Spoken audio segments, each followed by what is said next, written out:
Assalamualaikum, salam sejahtera. Selamat datang kembali di channel cerita horor Pen History. Andi segera turun dari motornya dan dia pun berjalan menuju ke teras rumah tersebut, berharap ada tuan rumah yang baik hati yang memperbolehkannya untuk sekedar singgah dan berteduh untuk sementara. Saat itu Andi tak berpikir macam-macam. Andi mendengar samar-samar di dalam rumah ada suara dua orang wanita yang sedang berbincang-bincang. Andi kemudian mengetuk pintu rumah tersebut.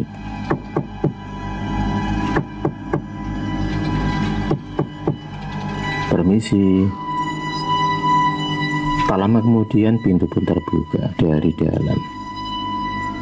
Dan betapa kagetnya Andi saat ia melihat seorang wanita cantik berdiri di hadapannya. Ia pun tertegun dan tak menyangka malam itu ia akan bertemu dengan seorang wanita cantik dalam perjalanannya. Andi hanya bisa menelan air liurnya. Wanita cantik itu kemudian mempersilahkan Andi untuk masuk ke dalam rumahnya. Tanpa pikir panjang lagi, tanpa basa-basa lagi, Andi segera masuk ke dalam rumah tersebut. Pandangan mata Andi tak pernah lepas dari sosok wanita tersebut. Dalam benaknya, baru kali ini ia bertemu dengan sosok wanita yang begitu sempurna kecantikannya, yang belum pernah ia temui dan jumpai sebelumnya.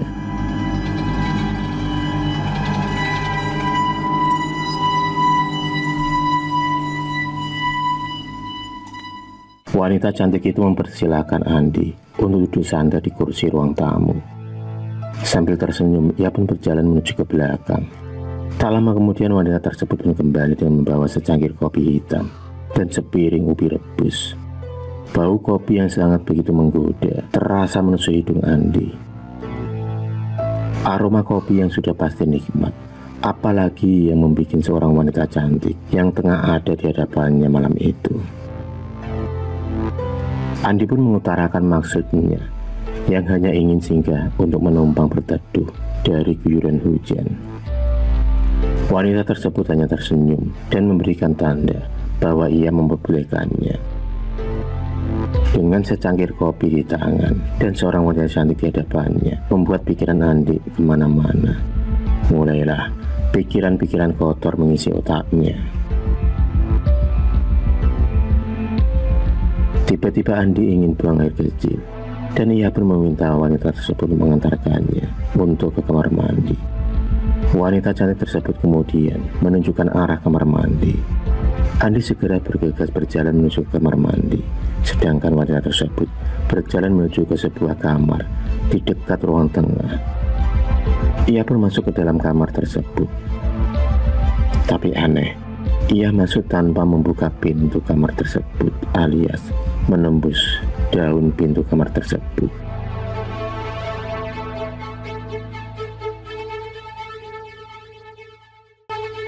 Andi yang telah selesai ritual di kamar mandi, dengan enteng dan lega, ia pun berjalan meninggalkan kamar mandi.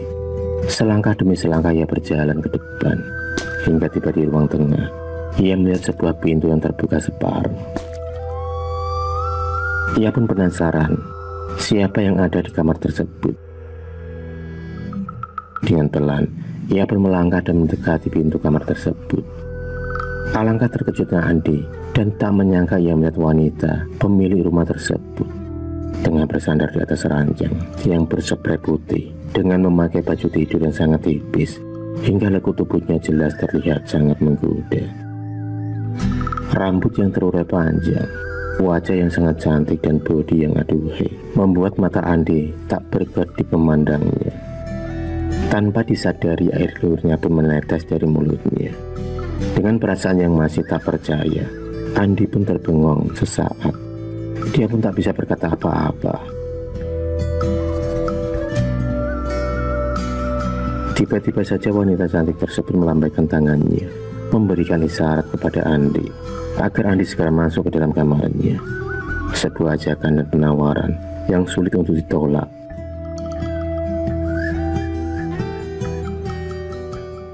Seperti kena pelet, Andi pun langsung saja menyambut kode keras wanita cantik yang ada di hadapannya. Dia segera menghampiri wanita tersebut di atas ranjangnya. Kecantikan dan kemolekan tubuh wanita cantik tersebut sungguh sudah menghipnotis Andi. Di luar suara hujan masih terdengar deras. Udara malam yang dingin menambah suasana malam itu semakin syahdu untuk berduaan. Dengan iringan air hujan dan suara-suara binatang malam yang bersaut-sautan memecah kesunyian malam itu. Mereka berdua tenggelam dalam gelora yang membara. Pertemuan yang baru sesaat namun sudah menggetarkan hati Andi. Andi yang memang terkenal sering gonta-ganti pacar tersebut sudah tak canggung lagi untuk berduaan dengan wanita yang tengah bersamanya. Entah sudah berapa lama mereka memadu kasih di kamar tersebut. Andi sudah tidak memikirkan apa-apa. Yang ia pikirkan hanya menikmati malam tersebut bersama wanita tersebut dengan bersenang-senang.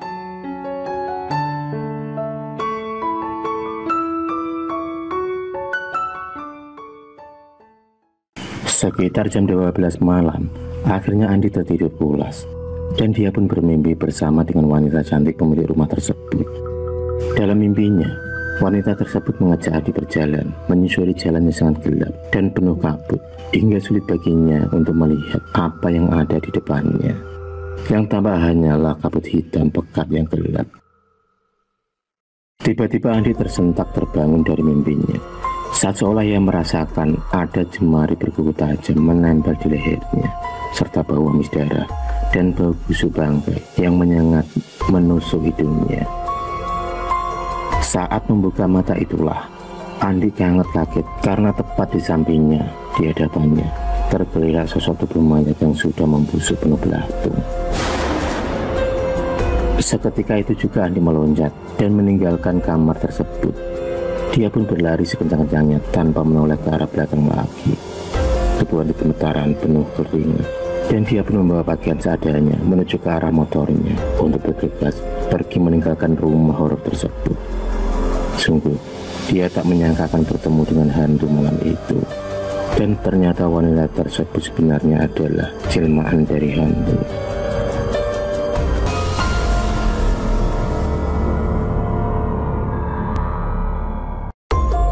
Andi pun menaiki motornya dengan kencang. Dia meninggalkan rumah tersebut. Jalan malam mulai ditembusnya. Saat itu hujan mulai reda. Dengan ketakutan, Andi tetap memacu sepeda motornya. Beberapa saat kemudian sampailah Andi di sebuah warung kopi di pinggir jalan. Dan berhentilah dia untuk melepas rasa takut dan hausnya. Tampak di dalam warung tersebut beberapa orang warga yang masih ngopi di dalam warung. Andi pun kemudian memesan kopi hitam.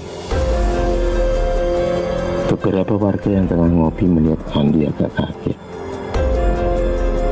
"Mas, sampean dari mana? Kok malam-malam gini gak pakai baju? Ketakutan lagi," ucap Mang Dadang. "Iya Kang, tadi aku habis ketemu hantu Kang, di rumah putih di pinggir desa," ucap Andi. Mang Dadang yang mendengar jawaban dari Andi sempat kaget. Mang Dadang tahu betul sekali seluk-beluk dari cerita tentang rumah putih di pinggir desa yang sudah terkenal di kalangan para penduduk dari dulu hingga sekarang. Banyak cerita misteri yang terjadi di sekitar rumah tersebut.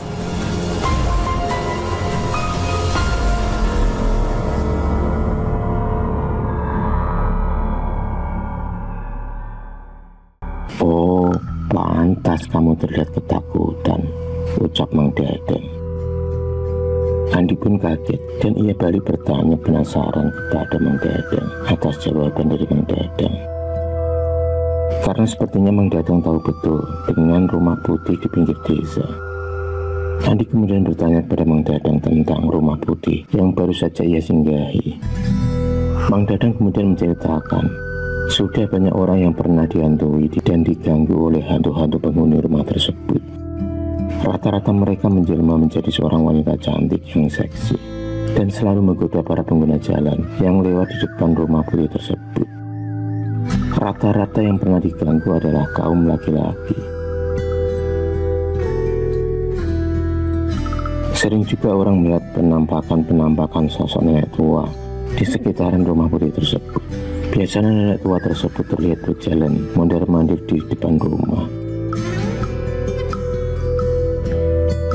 Usianya mungkin sudah sangat tua, itu terlihat dari keriput di seluruh tubuhnya. Ada juga penampakan seorang wanita muda seperti nona-nona Belanda yang kemudian tiba-tiba berubah menjadi sosok hantu yang menyeramkan, berwajah pucat dan penuh belatung.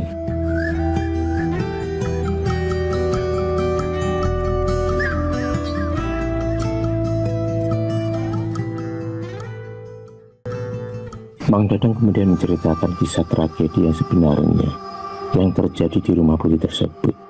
Hingga sampai sekarang, rumah tersebut disebut dengan rumah hantu. Cerita berawal dari seorang juragan perkebunan teh yang kaya raya yang ingin membangun rumah di pinggir desa. Rumah tersebut dibangun hanya untuk tempat singgahan saat liburan kerja.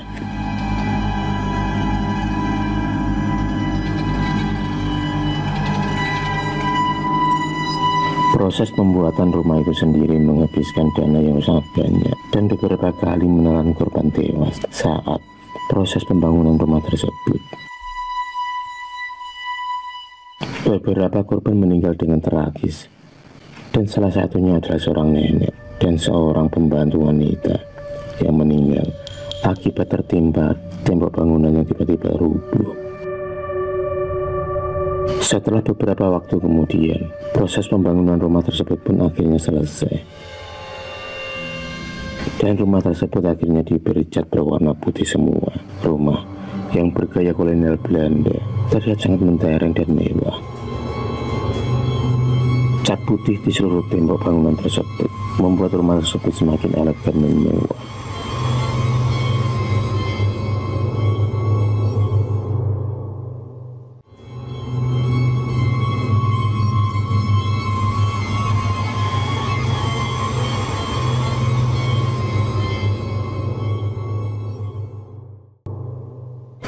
Juragan teh pemilik rumah tersebut bernama Pak Eko.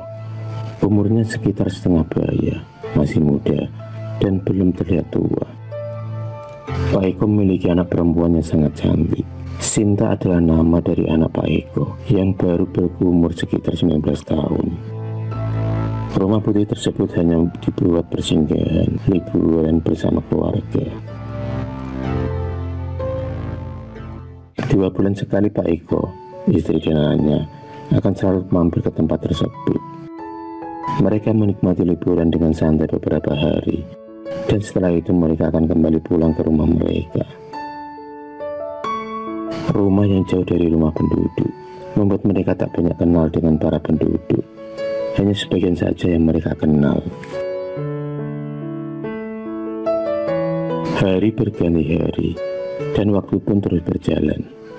Dan suatu hari, Sinta berpapasan dengan seorang pemuda ganteng dan menawan. Saat itu Sinta sudah berusia sekitar 21 tahun. Mereka berdua pun akhirnya berkenalan. Dan dari situlah akhirnya benih-benih cinta mereka berdua tumbuh dan berkembang. Bunga-bunga cinta mulai bersemi di antara mereka.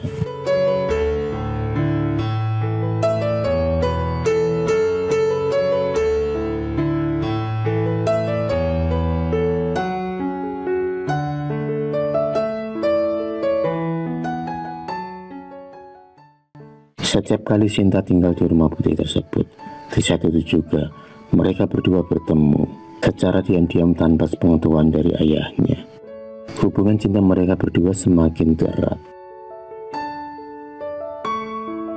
Sudah tak ada jarak di antara mereka, dan seperti dunia hanya milik mereka berdua. Terakhir suatu hari, Sinta tetap menginap di rumah putih tersebut. Ayah dan ibunya telah kembali pulang. Itu semua Sinta lakukan karena ada maksud tertentu.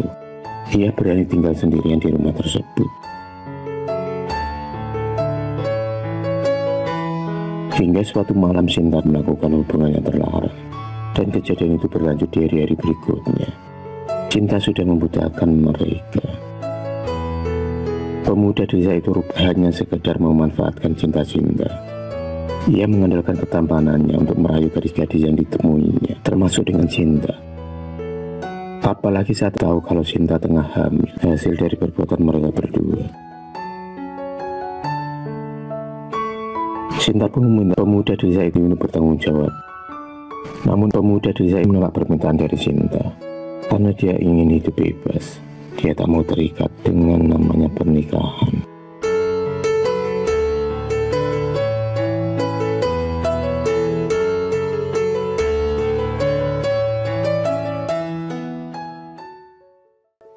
Sinta yang tengah hamil kini bingung.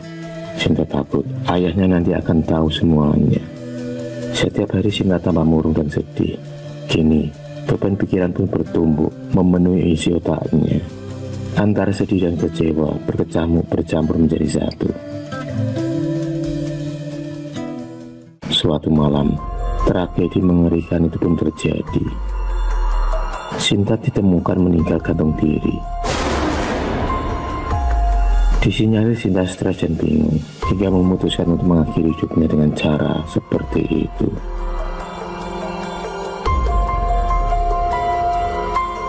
Penduduk desa dibuat gempar dengan kejadian malam itu.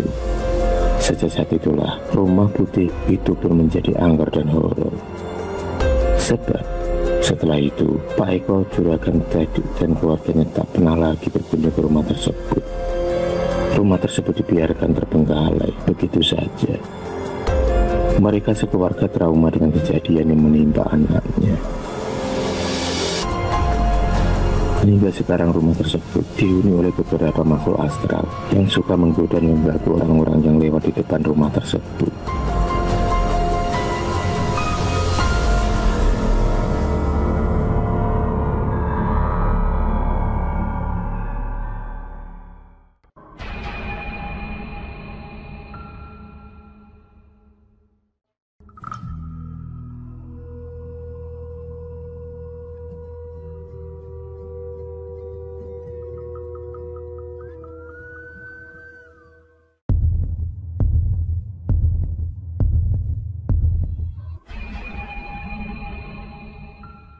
Terima kasih sudah menonton video cerita bergambar ini. Klik subscribe untuk terus mendapatkan video-video cerita bergambar selanjutnya. Semangat berkarya.